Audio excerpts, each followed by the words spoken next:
Hello everybody, my name is Troublemaker, and today we have some more Wargame Cup coverage. This is a tournament put on by UGen Systems and also sponsored by Intel. We have a NATO versus Pac match, and of course representing the NATO side is Enohka. And representing the Pac side we have Belly'lun2.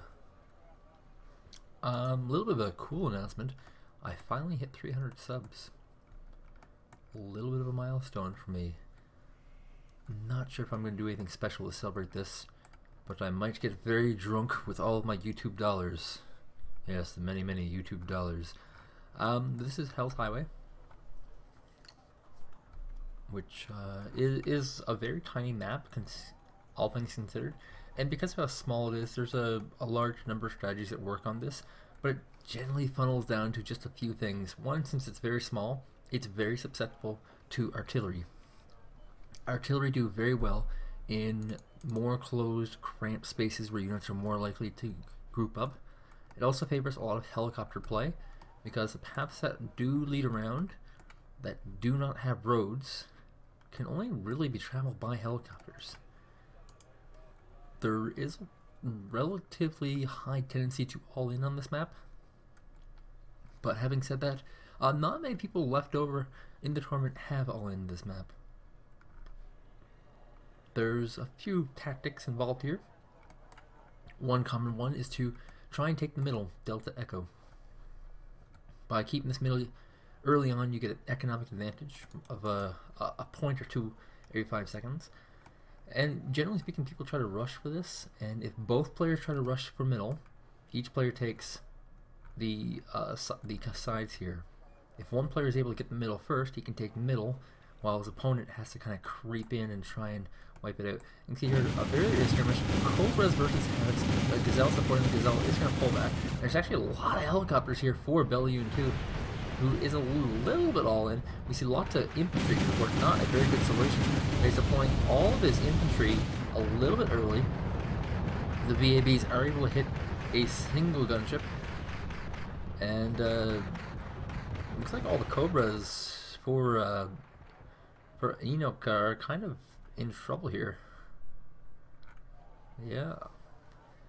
One kill for Belly'lun so far, and looks like he will get, in fact, a second kill. Maybe. See if we can get away from the Spew. And no, it does not. Of course, would not get away from the Havocs either. And so we're seeing that Belly'lun is actually going to take Golf and Foxtrot. And from Enohka, he has taken Charlie and Bravo. So we have the middle not really being taken through, and whoa, lots of Martyr VTSIs and tanks moving up. Lots of Shasters from us deployed in a spot where they probably don't want to be, and he's actually got a mortar carrier as well, shelling out this Foxtrot base here, trying to cause as much mayhem as possible as he moves in with a lot of units. And oh my god, the anti-tank team for Enohka is in a weird position where it could actually strike at the command. Now, as this is being shelled, looks like he doesn't have any vision of what's going on here, so as his forces move up, he will get a better picture. But unfortunately, there's really not enough here from Belly'lun to deal with this giant army of tanks and anti-tank weapons and anti-infantry weapons. And here we go, he's kind of knows now. The Martyr VTSIs are in range. He's deploying lots of helicopters. The helicopters will most definitely help. These Martyr Rolands do have the area of effect damage. He's got to split these up perfectly. They'll have to come in not grouped up. And so now it's all going to come down to control. Martyr Roland actually leading the charge. This is a little bit of a mistake. Trying to get this Martyr Roland into a position to deal with all these helicopters. If he can take out enough of these helicopters, he will have a significant lead. And it looks like he's just wasting too much time. Really unsure what he's doing. The TOW actually moving over to this base here, kind of dangerous. TOWs, of course, are very unarmored. And Tunguska on one on TOW, which has 8 rockets, not going to use the fire position command.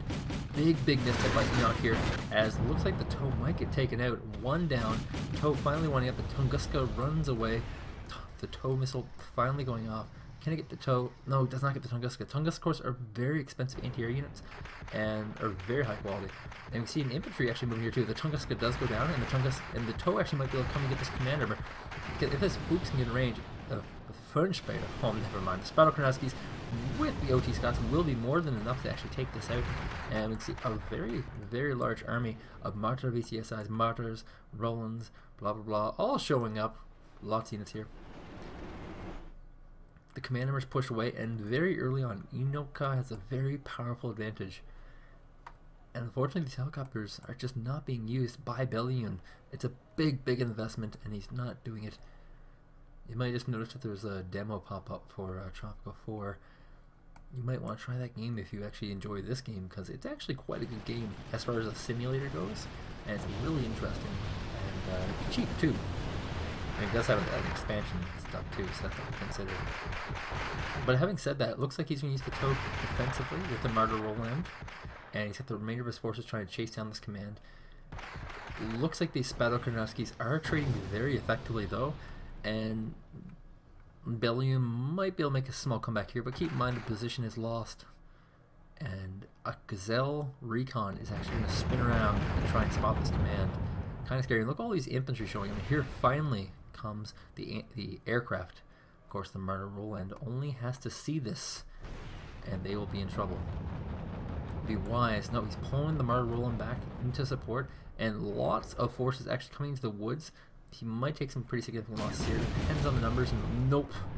Just one-shotted. He's actually pulling his helicopters around his command armor. He's pulling his command armor back to hotel. So a little bit of a scary situation here for Belly'lun2.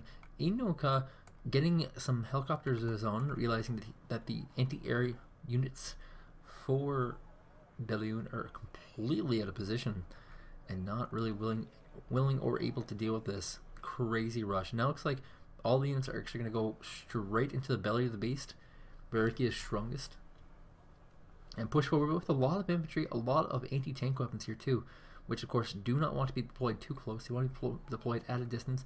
And there's 4 VAVs actually going to run into a big giant pack of helicopters, and this could be a very, very juicy kill here for Enohka, depending on who sees who first.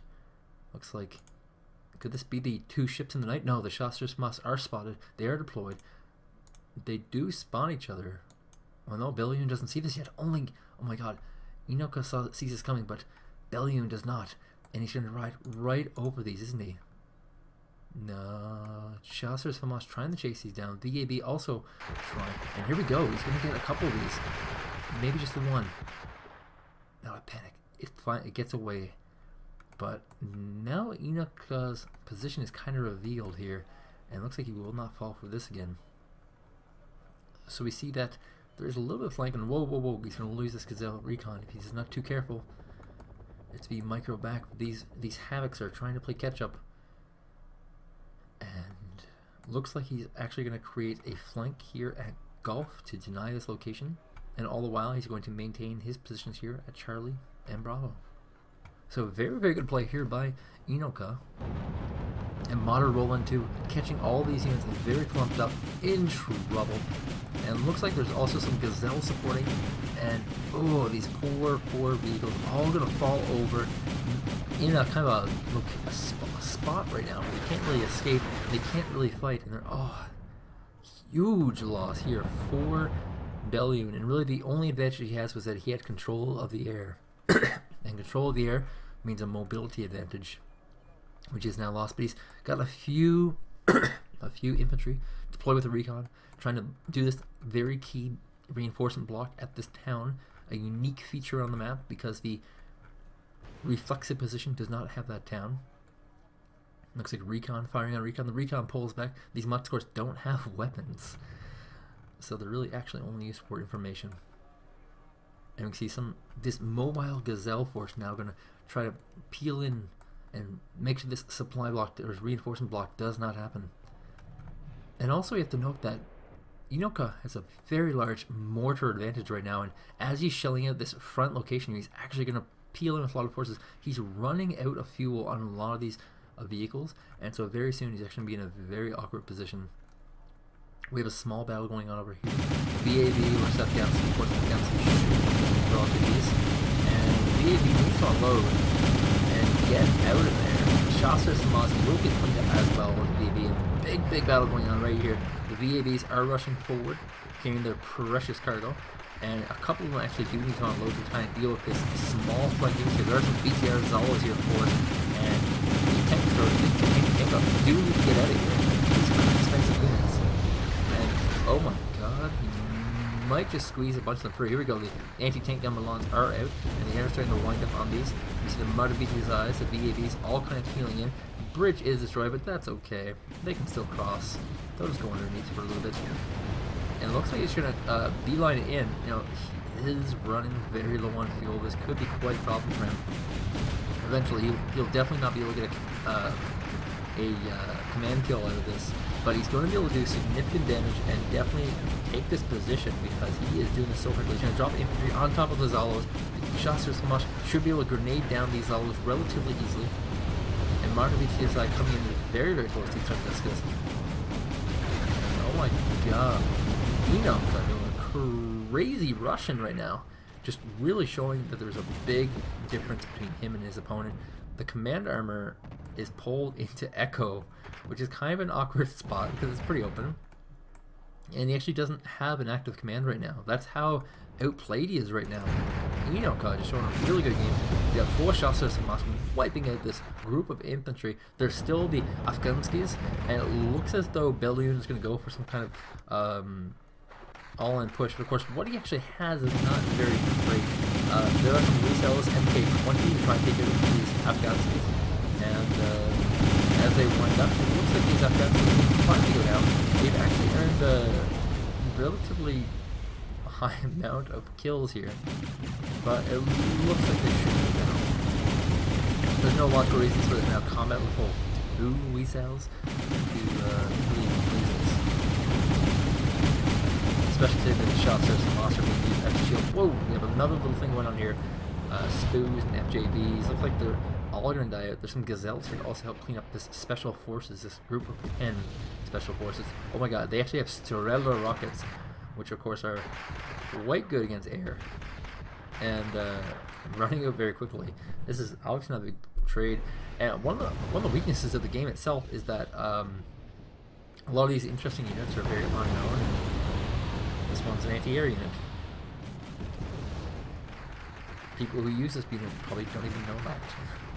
Probably at this level they do, because we're in round 3, and I mean round 3 is already kind of crazy. It's got a lot of crazy higher level matches, and I can just imagine that round 4 is going to be sick. It's going to be absolutely disgusting. It's going to just ruin the game, just breaking all sorts of meta games left and right. And so Belly'lun's playing what we call the game of hide and seek. Looks like one command was wiped out over here. Nope, never mind, it's over here. But he is playing hide and seek, and this is not exactly a winning game. It's not really used to win. The simple thing here to do is that you're gonna piss off your opponent, but of course, command armors do have fuel. They really run out of fuel because of the fact that they generally don't move. It's really uncommon.